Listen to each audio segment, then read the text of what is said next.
こんにちは。日本語ポッドキャストラジオです。今日は私が初めて海外に行った時の話をしようと思います。皆さんは海外に行ったことがありますか？どうでしたか？私が初めて海外に行ったのは大学1年生の時でしたね。それまで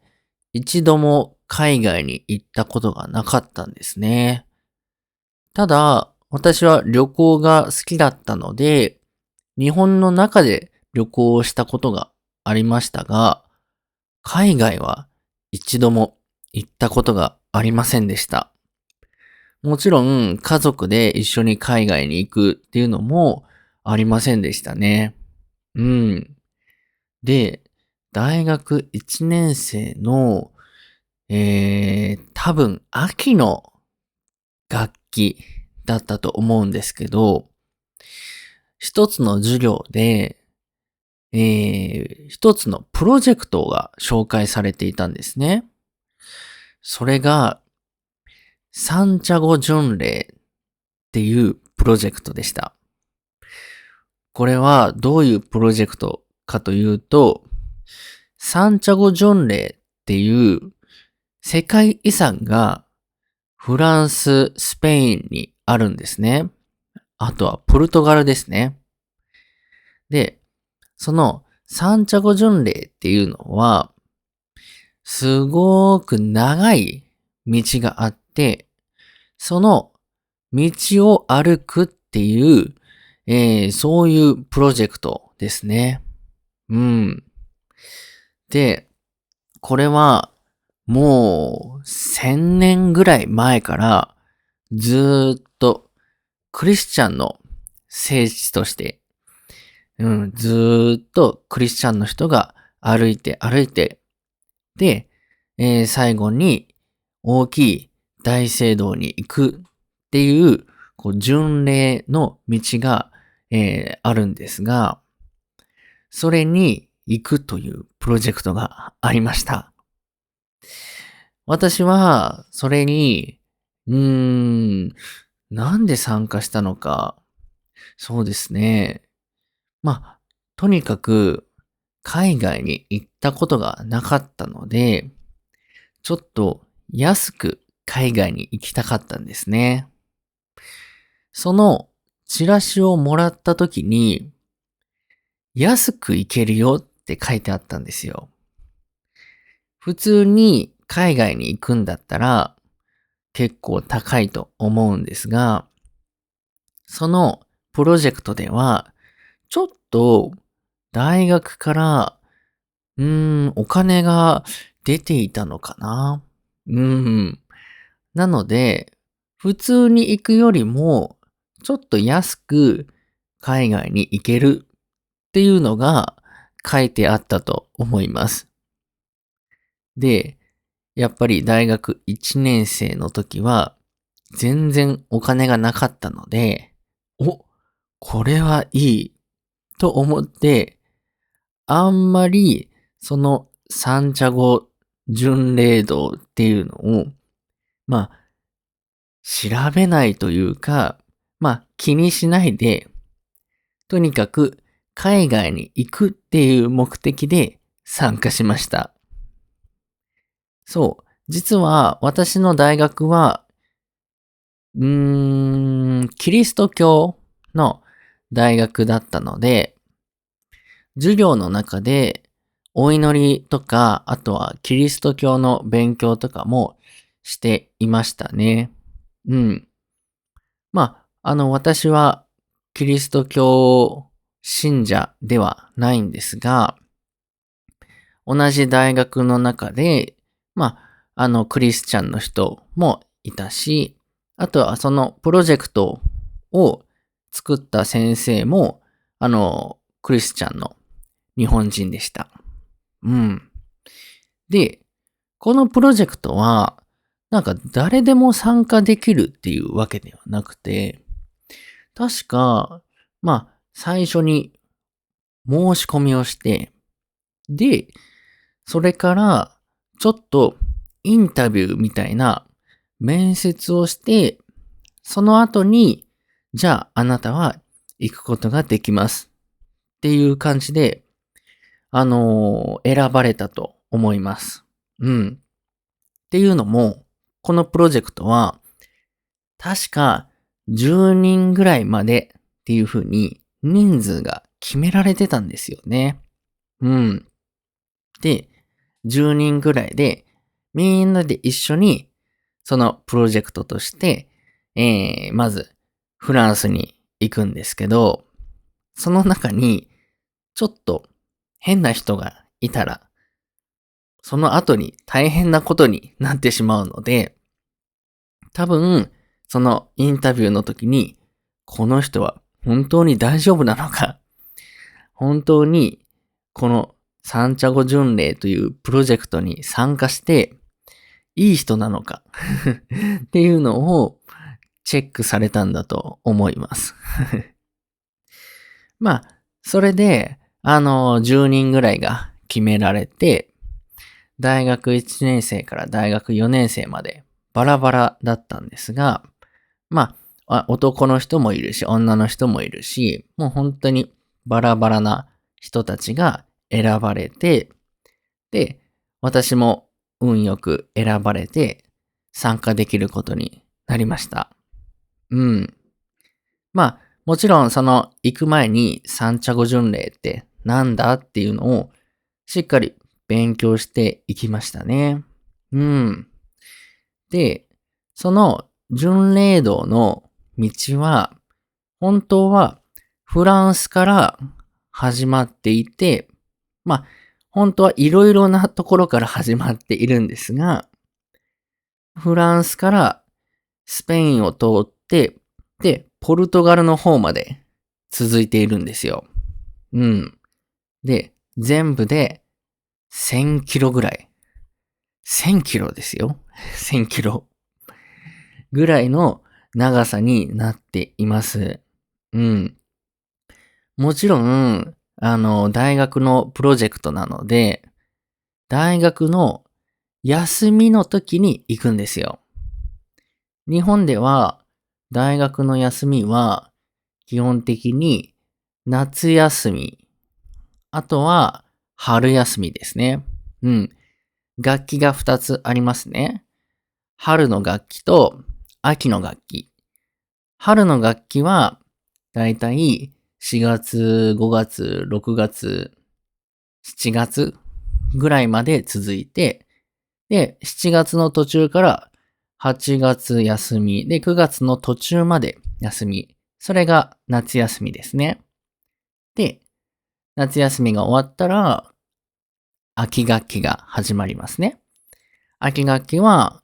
9月の途中から、10月、11月、12月で、1月ちょっとだけテストがあって、で、1月の途中からずっと2月、3月休みだったと思います。で、このプロジェクトはその、2月に行われました。うん。私の期間は3週間ぐらいだったと思います。なので、21日ぐらいかな。うん。20日間ぐらい、このプロジェクトに参加して、フランス、スペインに行ってきました。うん。毎日、もう何時間も重い荷物を持って歩いて、本当に大変でしたね。うん。というのも、自分の荷物は自分で全部持って歩かなきゃいけないので、まあ、本当に大きいカバンですね。リュックを持って、それは10キロぐらいですね。10キロもっとあったかもしれません。まあ、とにかく、まあ、いろいろな荷物がカバンの中に、はい、入れられていました。うん。で、全部の荷物を持って、1日、うーん、7時間ぐらいかな。7時間、8時間、ずーっと歩いて、歩いて、歩いて、頑張って歩きました。これは本当に大変でしたね。で、もちろん、歩くのも大変なんですけど、みんなと一緒に生活するのも大変でしたね。うん。そう。10人ぐらいの大学生と、あとその先生一人がいるんですけど、その人たちと一緒に、毎日生活するんですよ。で、疲れてくると、みんなちょっとずつイライラしてくるんですよね。で、イライラしてくると、もうその空気が悪くなって、喧嘩とか、そういう人間関係の問題が出てくるんですよね。まあ、特に、私はそんなに気にしなかったんですが、他の人たち、うーん、結構大変そうでした。これは日本だけなのか、日本だけじゃないと思うんですが、例えば、クラスの中、普通に小学校とか中学校で、クラスの中で、例えばクラスがね、30人ぐらいのクラスがあったとしたら、なんか友達のグループってできるじゃないですか。で、その友達のグループができて、そのグループとグループで、ちょっとなんか喧嘩になるっていうか、なんかあのグループの人、なんでこんな、何々なのちょっとね、そういう悪口を言ったりして。なので、この、巡礼で毎日毎日歩いてるときは、なんであの人たち、こんなに歩くのが遅いのとか、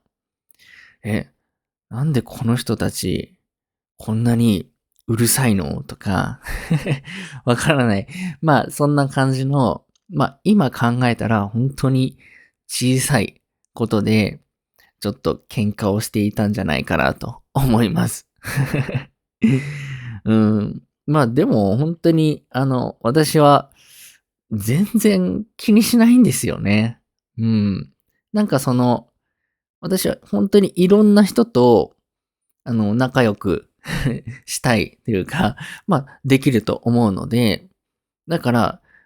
グループっていうか、まあ、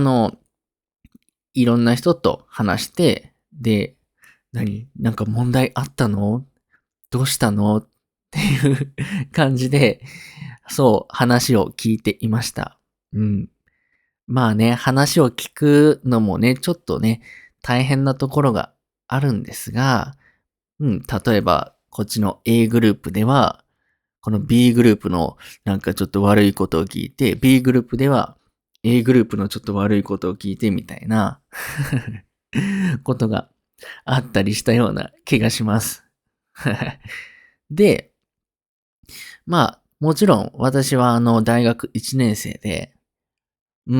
お金が全然なかったので、毎日毎日、もう、すごく安い、フランスパン、大きいパンを買って、で、そのパンに、ちょっと、お肉を乗せたり、ちょっと野菜を乗せたりして食べていました。もう毎日毎日、それを食べていたら、どんどんどんどん元気がなくなってきて、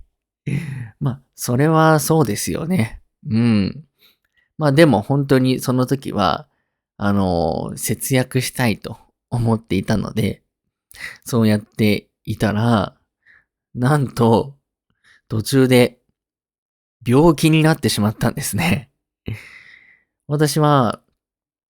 いつだったかな。多分歩き始めて1週間ぐらい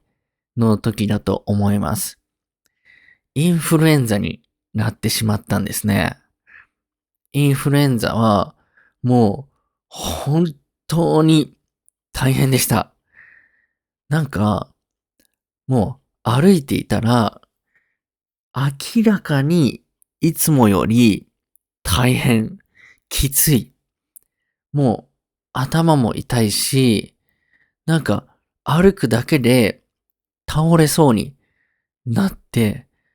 もうこれはもしかしたらなんかやばい病気になったんじゃないかって思ったんですね。で、その日はなんとか全部歩いて、で、泊まるところに、着いてから、ちょっとこれは大変かもしれません。助けてください。って、いろいろな人にお願いをしたら、誰かが、その体温計を持っていて、その体温計で熱を測ったら、40度でした。そう。で、もう本当に何もできなくて、で、確か先生が病院に連れて行ってくれたんですよね。そう。で、病院に連れて行ってくれて、その時に本当に海外の病院に行くのが初めてだったので、すごく怖かったですね。皆さん、海外の病院に行ったことがありますか？言葉も通じないし、自分が何をされているのかもわからないので、すごく怖いです。言葉がわからないだけで、こんなに怖いんだって思いましたね。でも、その時に、点滴を打ってもらって、それでやっと元気になりました。もちろん、インフルエンザは1日では治らないので、3日間ぐらい私は歩かないで、ちょっとバスで移動して、それで休んだら、4日目ぐらいにもう歩けるようになりました。うん。いやーでも本当に私、その時は、怖いし、なんか、もう、これに参加しない方が良かったかなーって思ったんですけど、でも、今考えたら、すごくいい経験だったと思います。貴重な経験ですよね。はい。それでまた歩き始めるんですけど、本当に、皆さん、毎日7時間ぐらいずーっと歩いたことありますか？ないですよね。人間って毎日7時間、8時間ぐらい重い荷物を持って歩くと足の裏がもう豆といって、なんか皮が剥がれてもう怪我をしたみたいになるんですよ。それがもう痛くて、で、私本当にバカだったので、あの、靴も、なんか、あまり紐をこう、ちゃんと結ばないで、紐をすごく緩い状態にして歩いていたんですよ。これなんでかっていうと、靴を脱いだり、履いたりするときに、いちいち紐をこう取って、で、また、その履くときに紐を結んでっていうのが、ちょっとめんどくさかったので、紐をすごく緩い状態にして、で、それで歩いてたんですよ。そうしたら、やっぱり足がすごい悪くなってしまって、もう歩くたびに足の裏が痛くなってしまいました。本当に人間は経験しないと、学習しないですね。で、その後はちゃんと紐を結ぶようになったんですが、やっぱり最初から周りの人の言うことを聞いておいた方がいいなと思いましたね。はい。うん。で、それからね、やっぱりもうみんなで歩いて、もう1週間以上、10日ぐらいね、歩いていたので、だいぶもう慣れて、ね、みんなとこう歩いていたんですが、やっぱり、うーん、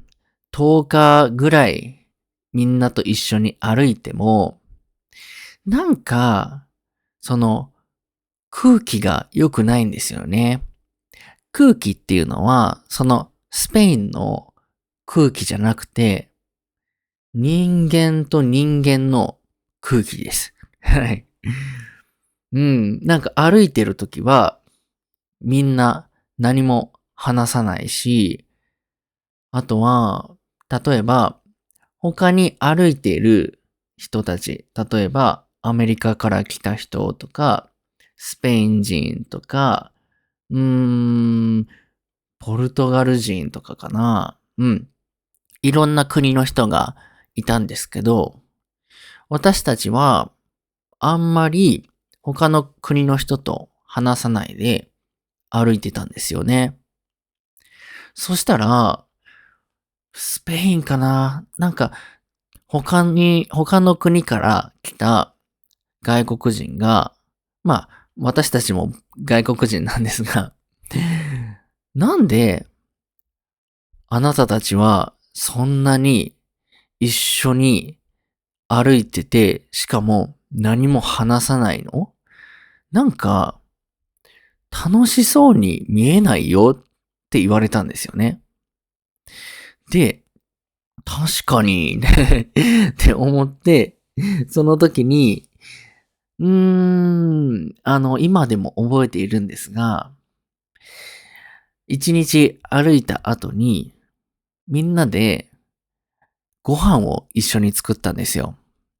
それまでは一緒にご飯を作ったことはなくて、みんなバラバラにご飯を作るか、自分で買ってきたご飯を自分で食べるか、みたいな感じだったんですけど、初めてチームで分かれて、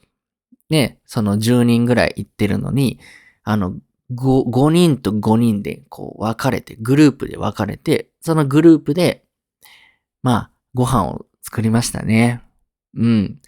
で、そのご飯を作って、最後に先生にどっちの方が美味しいか、決めてもらうっていう勝負をしました。私は、私のチームは、ポトフを作りましたね。うん。で、向こうのチームは、チャーハンを作っていました。うん。で、ポトフって、そんなに難しくはないですけど、ちゃんと野菜を切って、で、こう茹でて、ね、鍋の中でちゃんとこう茹でて、料理しなきゃいけないですよね。うん。で、多分、チャーハンの方が簡単じゃないかなと思うんですよ。ポトフの方が材料も多いし、なんかそのやらなきゃいけないこともいっぱいあるかなと思うんですけど、なんかチャーハンって、私も作れますけど、ね、卵をこう入れて、ご飯入れて、で、いろいろ材料入れて、で、結構早くできるんですよね。うん。しかも、向こうのチームに、あのーすごく便利な調味料を持ってる人がいて、その調味料の名前が、覚えていないんですが、日本で結構有名な、その中華料理を作る時の調味料に、ウェイパーっていうのがあって、そのウェイパーっていう調味料みたいな、すごく便利な美味しい調味料を持っていたんですよ。その調味料を入れたら、もう料理が下手でもすごい美味しくなるみたいな調味料があって、で、向こうのチームはそれを持っていたんですよ。そしたら、向こうのチームの方が、なんか、美味しいっていうことでその料理の勝負には負けてしまったんですが、まあでも、とにかく、その料理の勝負をして、それでまたみんな、まあ仲良くね、歩けるようになりましたね。うん。なので、あの時に、それをこう提案してくれた人、まあ、他のね、一人で歩いてた外国人でしたけど、すごくありがたかったなって思いますね。まあ、で、それからね、やっぱりこうみんなで歩いて、で、大体もう、日程が決まっていたので、3週間ぐらいしか、歩けないということで、3週間でも結構長いと思うんですが、それで、450キロぐらい歩きましたね。本当に大変でした。でも、全然、最後までは、歩いていないです。最後まで歩くには、もう1000キロ、1500キロとか歩かなきゃいけないので、この道の最後には、サンティアゴ・デ・コンポステーラという大きい、教会があるんですね。大聖堂というんですが、大きい教会があって、そこに行くのが、最後のゴールになるんですが、やっぱり、その、スケジュールが決まっていたので、途中で、その最後の途中の街で、もう帰らなきゃいけないっていうことになりましたね。うん。なので、本当はね、最後まで行きたかったですが、でも、大変だしあとは、もうね、2週間、3週間ですね。3週間ずっと歩けて、すごくいい思い出ができたので、みんな満足して、ね、帰る準備をね、始めました。で、最後に、お土産を買おうっていうことで、いろいろね、お土産を買って準備していたんですが、確か、その街でお土産を買って、で、それをお土産を、ホテルに持って帰って、で、次の日、ホテルから、飛行機のね、ところに、空港に、行くっていうことで、空港に行ったんですけど、空港に行って、チェックインをするときに、あれなんか忘れてるな、気づいたんですね。で、よく考えたら、その、15,000円ぐらいのお土産、全部ホテルに置いてきてしまったんですね。15,000円ですよ。今まで3週間ぐらい頑張って安いパンだけ食べて節約してきたのに、15,000円のお土産を全部ホテルに忘れてしまったんですよ。すごくショックでした。で、どうしようって思って先生に、ちょっと取りに行ってもいいですかって聞いたんですが、やっぱり時間がないので、ダメ。もうしょうがないから、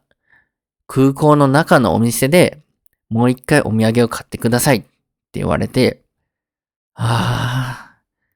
そっか。バカだなーって思いましたね。本当に。いや、まあでも、その時にね、もう海外に行った時は、もうお土産をホテルから忘れないようにしようって、本当に強く思いました。うん。まあそれでね、お土産をちょっと買って、で、それで帰ったんですけど、まあ、この初めての海外に行った経験、私はこの経験をして、やっぱり一番、うーん、良かった経験としては、英語が全然できないっていうことに気づいたことですね。うん。私は前にも言ったかな。あの、英語を、えー勉強して、で、大学に入学したので、英語は、まあまあ、大丈夫かなと思っていたんですよ。でも、やっぱり、実際にいろんな人と英語を話そうっていうシチュエーションになると、やっぱり全然、なんか、英語を話せないというか、ちょっと恥ずかしくて、もう自分から話しかけられないですね。うんうん。まあ、なんか言われたら、まあわかるんだけど、でも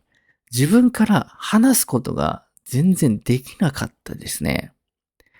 で、私はもう、それがすごくショックで、え、自分ってこんなに英語ができないんだって思ってうん。うん。自分の中では、英語は、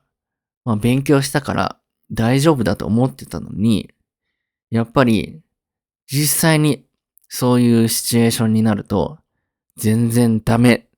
まだまだっていうことに気づいたんですね。そう。で、そこからずーっと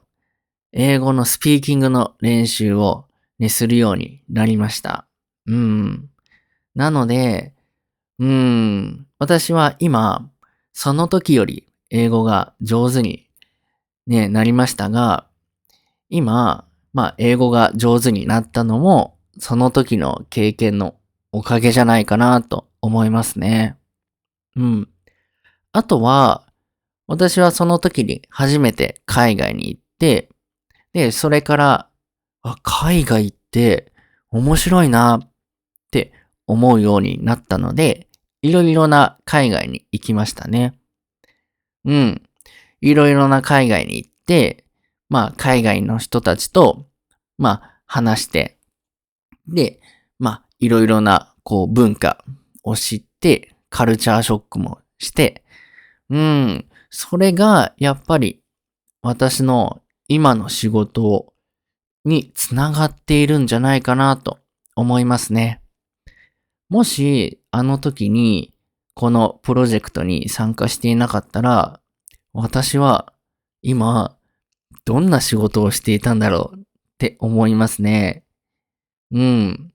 私の仕事は日本語を海外の人に教える仕事ですから、こういう海外に行った経験とかが今につながっています。うん。だから、今までこういう海外の経験をしてこなかったら、